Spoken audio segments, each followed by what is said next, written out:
Good day. This is Cathy Osten here today. I'm your state senator. I represent the 19th district. It encompasses the towns of Marlborough, Hebron, Lebanon, Columbia, Sprague, Franklin, Norwich, Lisbon, Ledyard, and a little piece of Montville. I'm here today to talk a little bit about the Connecticut Conference of Municipalities with Ron Thomas. He is their policy person who does a lot of work for all municipalities. Thank you very much, Ron, for coming today. Thank you for having me. It's a lot that you do in Hartford. Many people don't know everything that goes on with the Connecticut Conference of Municipalities. How long has CCM, as it's referred to, been around? Right, the Connecticut Conference of Municipalities, CCM, has been around for 50 years. We're celebrating our 50th year this year, in fact. Oh, congratulations. Yeah, thank you very much. Yeah. That's wonderful. Yeah. I know you haven't been there for 50 years, though. No, right? no. Half of that period, though, for 25, though, yes. That's amazing. Yeah. You know, again, we're the statewide association of towns and cities in Connecticut. We represent the interest of really towns and cities and their property taxpayers before the General Assembly, the executive branch, the courts, as well as on the national level in conjunction with the National League of Cities. And how many cities do you represent? Currently, 158 of the 169 communities, representing about 95% of the state's population. That's wonderful. Yes. That's really wonderful. And how many committees do you actually get a chance to talk about cities' issues? I mean, committees before the General Assembly? Before the General Assembly. Oh, yeah, every last one. Every committee, some of them we don't spend as much time on, like internships and that sort of thing. But the vast majority, we monitor every one. We monitor every bill, every amendment that's proposed to examine the impact on towns and cities. And you and I have gotten a chance to work together for a lot of the last 10 years or so, maybe even a little bit longer, Yes. on a variety of issues. Yes. So when you've been working up in Hartford, how does that impact each municipality? The readers may not know everything that you get, the watchers, not readers, but those watching us may not understand what you might do up there. Yeah, again, we represent the interests of towns and cities in the state. So it's towns from the size of Basra to Bridgeport. We run the gamut.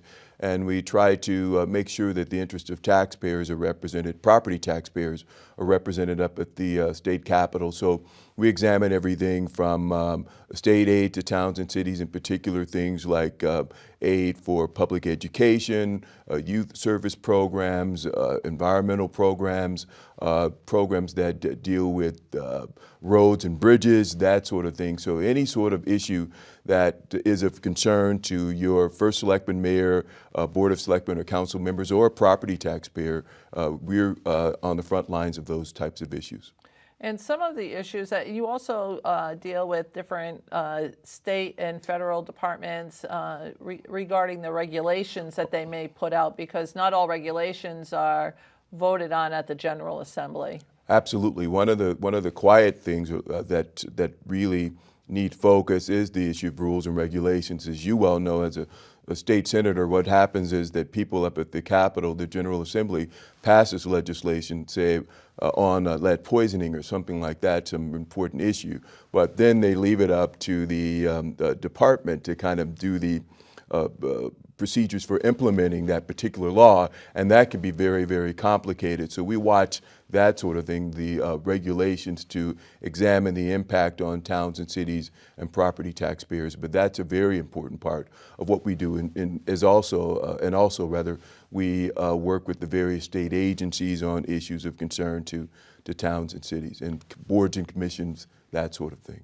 So one of the things that over the last couple of years that we've all been concerned with, both at the General Assembly level and the Department of Energy and Environmental Protection, that state agencies level, was what is referred to as MS4, but right. It had to do with that very, very uninteresting topic of cleaning out catch basins and sweeping roads. But you worked as an organization to make that rule, that regulation user-friendly. Would you like to talk about how much time you had to put in on doing that?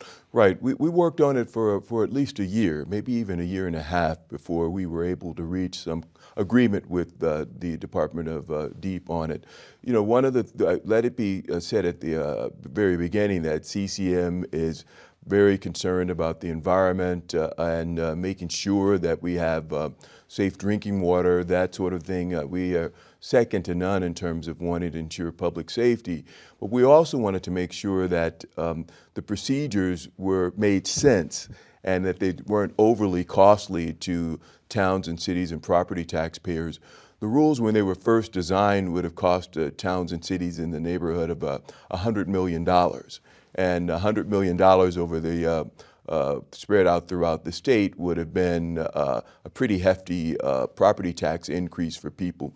But we worked with the state, again, over a period of a year and a half, where we talked about, well, I know you want to do this, but this is a better way to do it. And we know that you're concerned about this proposal, but what about trying it that way? And then we went through negotiations, and we think we came up with something that everybody can live with, and that meets the environmental standards, the important environmental standards, but that's not overly costly and burdensome to communities. Because again, the whole issue when you're talking about stormwater, it's not just a local issue and it's not just a state issue. We've got the Connecticut River that runs through the state and from other states, and so therefore it's more of a regional issue, and so the cost shouldn't be borne by just one community when it's at least a statewide issue. Yeah, right. Exactly.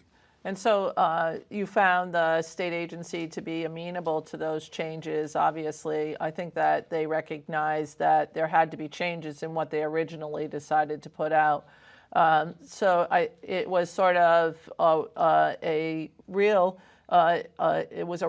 it's been a really good example of working with an advocacy group that took the interests of everybody in the state of Connecticut that pays property taxes and their towns and cities that they live in, and a state agency working together to make a good common sense rule and not something that was overly burdensome. Would you agree with that? Oh yeah, I would agree completely. I would say that DEEP was very responsive.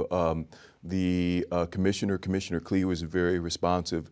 In addition to that, I have to say the General Assembly was helpful too, in that even though they weren't directly involved, they let it be known that they were concerned about the permit and the proposed permit, and whether it was really doing what it was supposed to be doing in the most effective way.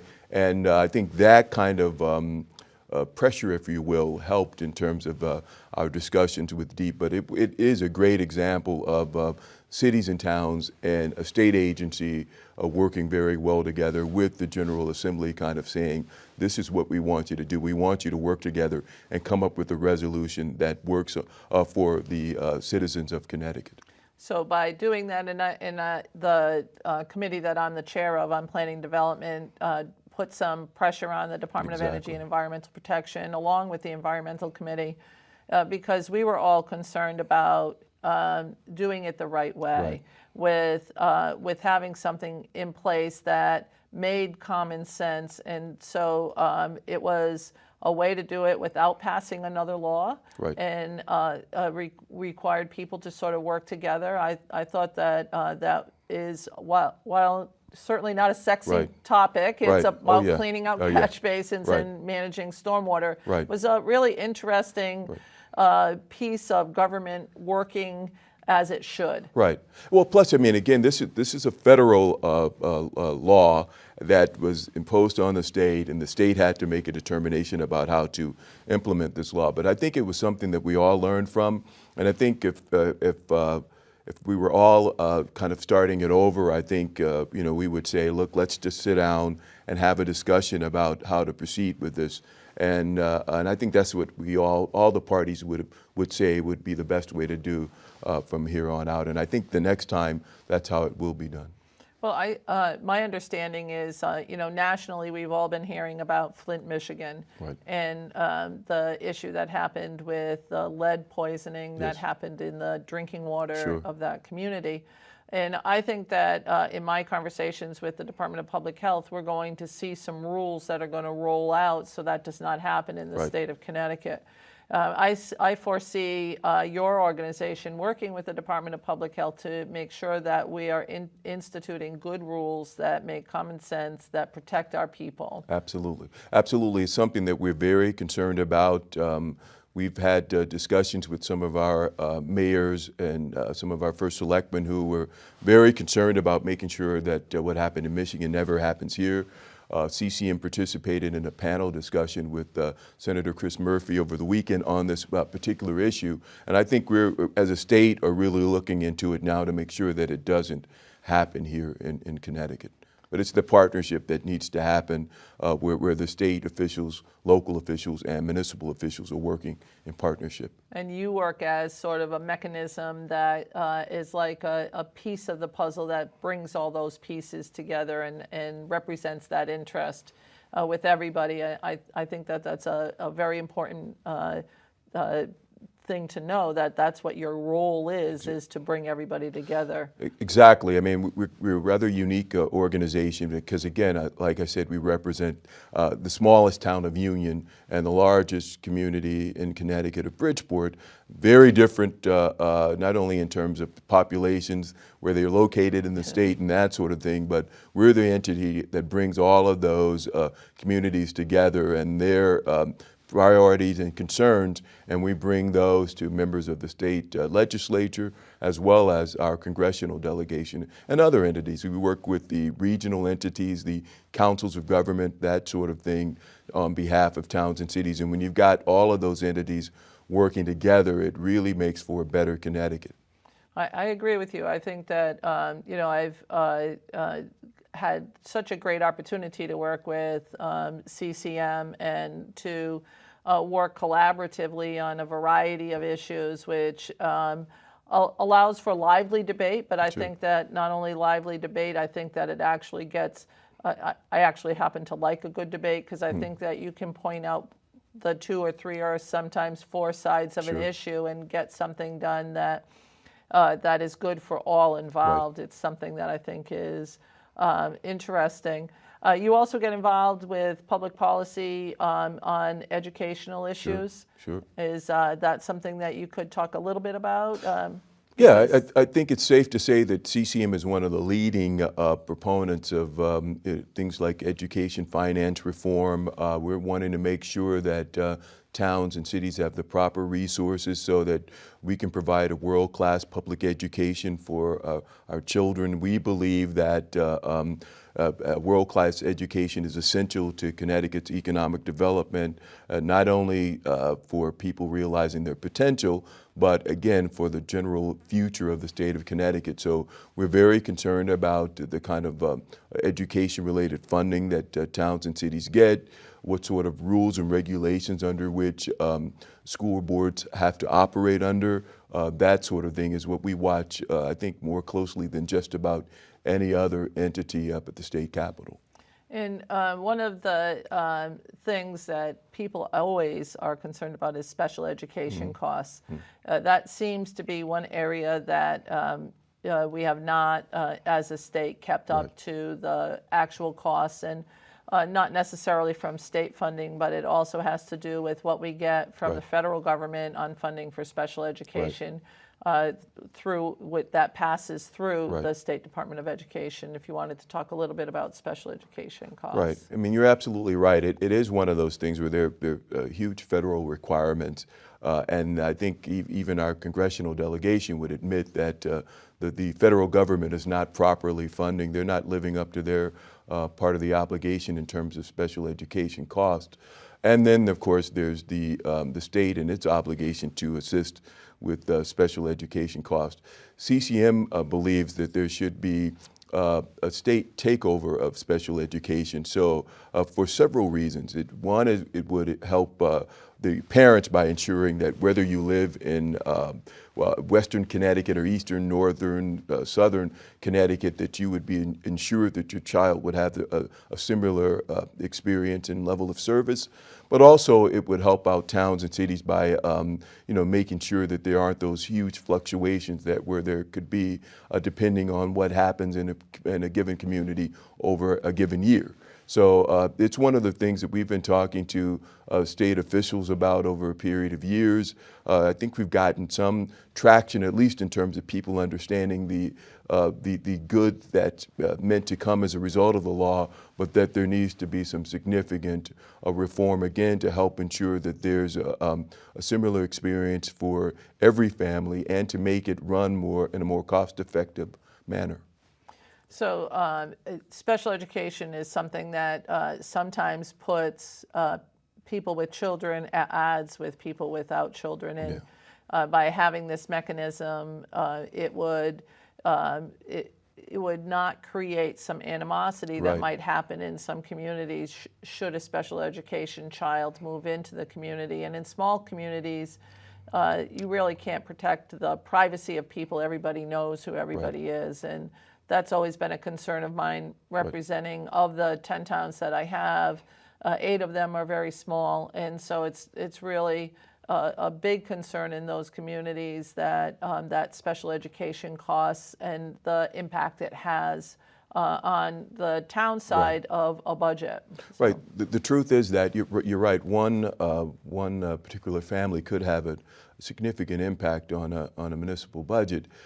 And that's, again, an issue, but I think it's also important, like I've said before, to make sure that there's some equality in terms of how every family is treated in every community, and the level of service is the same no matter where you are in the community. Plus, it makes sense in terms of trying to coordinate transportation for people, that sort of thing. So that's what we want to make sure happens with reform. I think that that's a great idea. I've always thought that we should really look at the special education system and how it's set up, because we actually drive people from community to community looking for the best care for their children. And I've been meeting with a lot of the birth to 3 groups, Children First, and if we can get kids help early enough, it mitigates what it could cost in a K through 8 system, which ultimately is the best thing of all. It not only gets a child to come up to a regular education level in many cases, it also is very cost effective.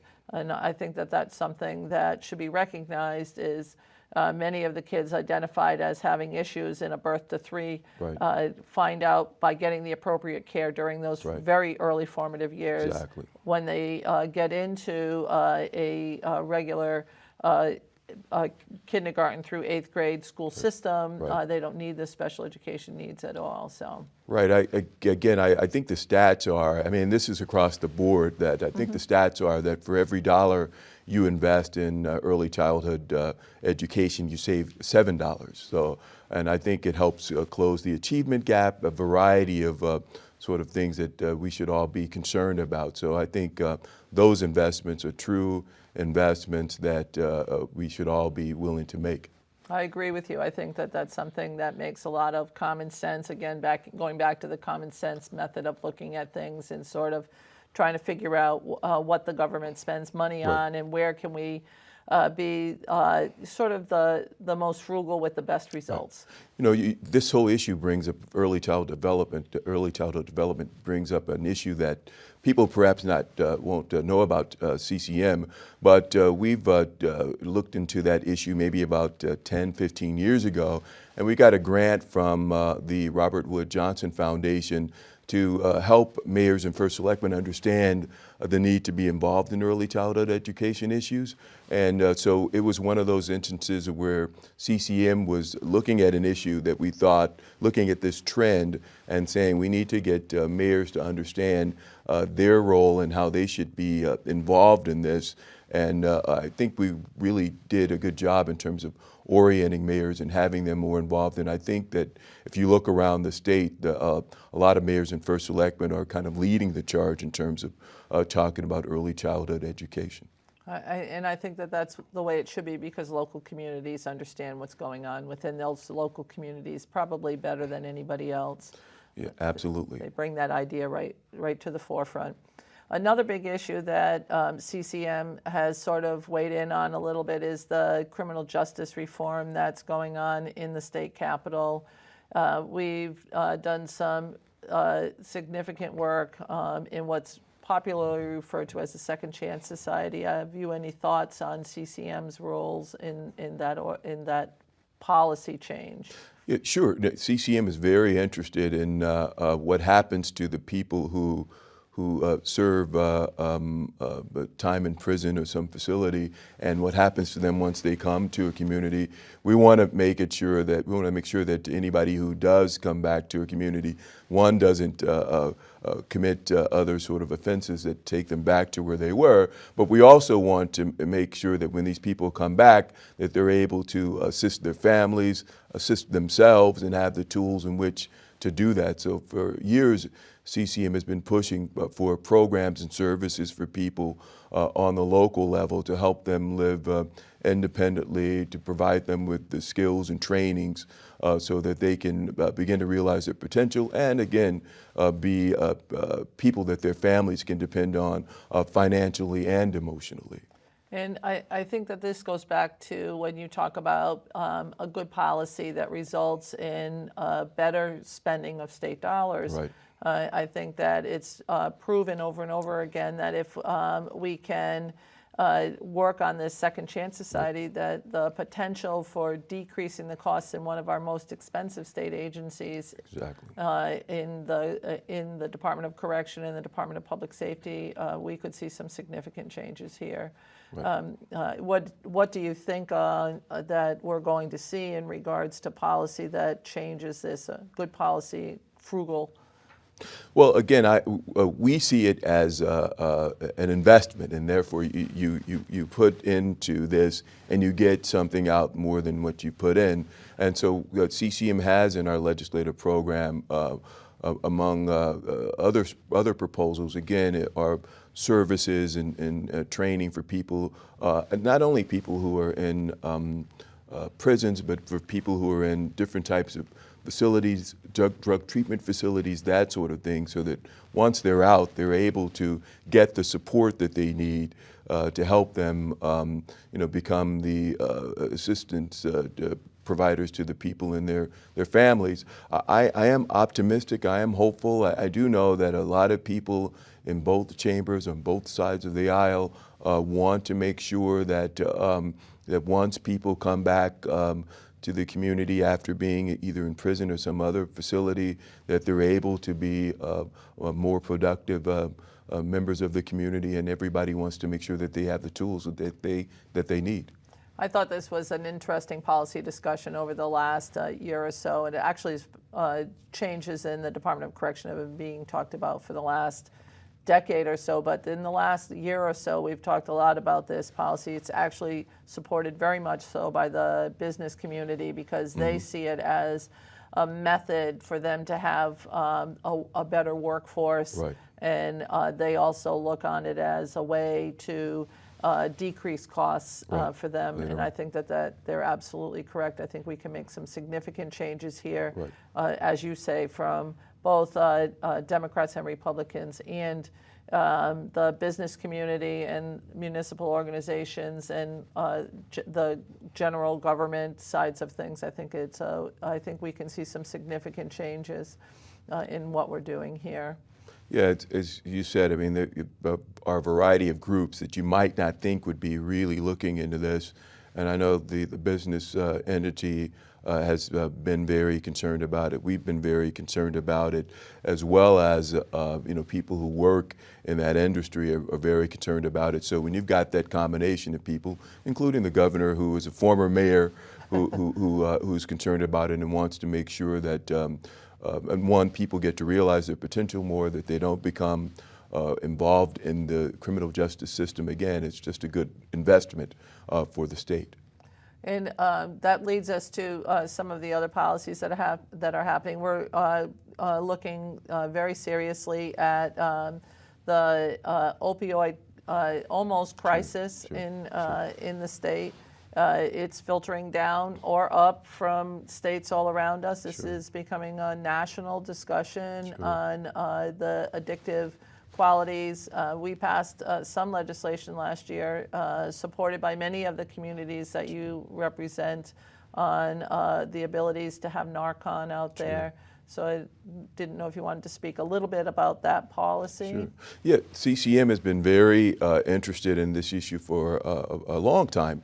We have a task force that's been in existence for maybe the last year and a half.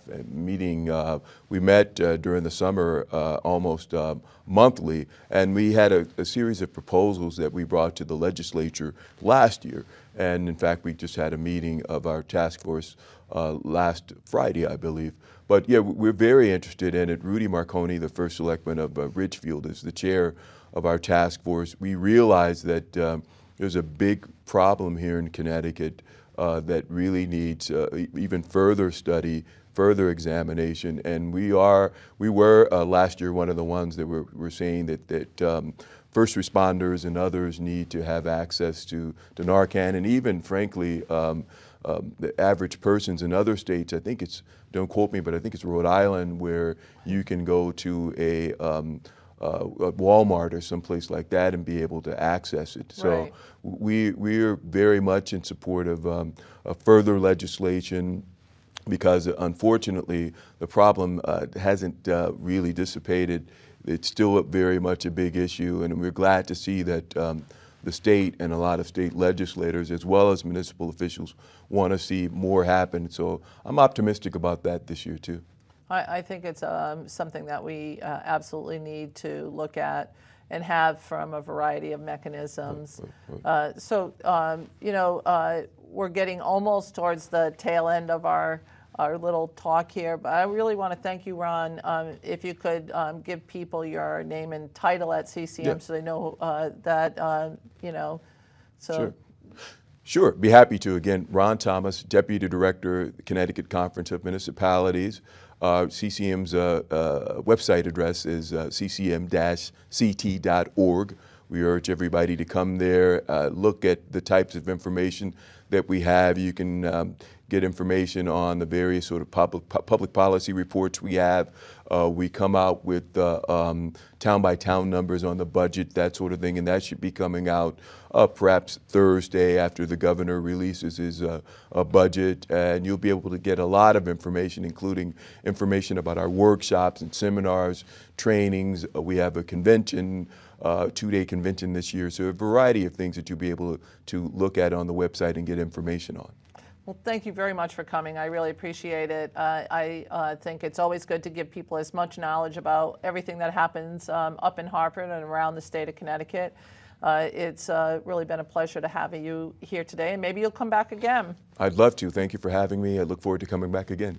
Thank you. And this is Cathy Osten, thanking you all for watching us today. And if you have any questions, you can call my office in Hartford, 860-240-0579.